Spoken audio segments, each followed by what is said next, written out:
Hi, good morning mga farmer, mga ka-super nanay. At magluluto na nga ako ng aming almusal na pansit Mickey. Hindi halata na pang mahirap dahil may kapirasong baboy at makukulay na gulay. Ito naman kasama ko, nag-ingay pa habang nagmo-voice over ako. Talaga naman.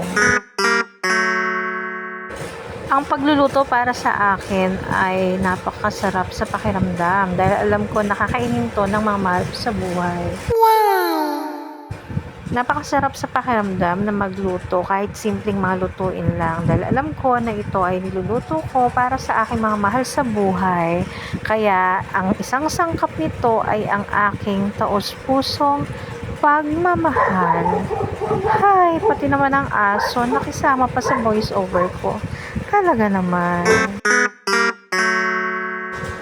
At habang nagluluto nga ako ay nandyan ang aking partner Benny. Siyempre, ano bang gagawin niya dyan? Hindi siyempre, ang inisin lang ako dahil parte ng kanyang pagmamahal ay ang mang-inis araw-araw. Love you! Sa isang relasyon kasi, talaga namang hindi ito mabubuo kung walang away, pati away. Black, unblock, unblock, and block. Huwag na kayong magulat. For sure naman, hindi lang kami ang ganyan. Kayo rin, di ba?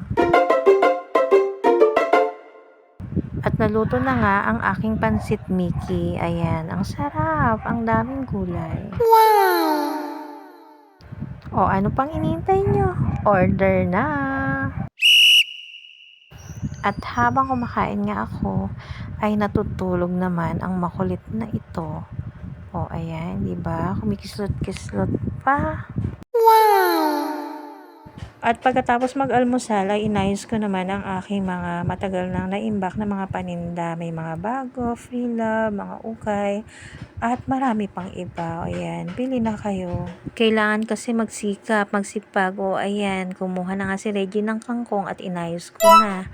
Dadali namin yan sa tindahan ng gulay para magkaroon naman kami ng pera.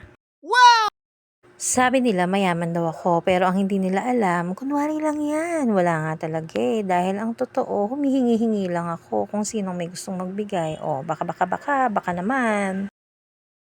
Kaya yung mga nangungutang sa akin, pasensya na kayo. Hindi ko kayo talaga kayang pautangin sa mga panahon na to. Kita nyo nga, nangangangkong kami para lang may pambili ng ulam.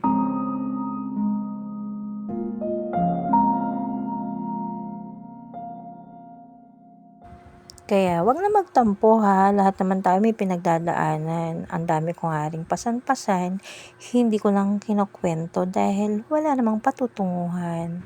Ang gawin na lang natin, magsipag, magtiyaga, magsikap, at para tayo ay pare-parehas makaraos sa buhay. Huwag na tayong mawala ng pag-asa dahil ang Diyos lagi naman tayong hinihintay. Gaya nga ng sabi niya, unahin natin siya at ibibigay niya ang lahat ng bagay higit pa sa ating mga pangangailangan. Amen.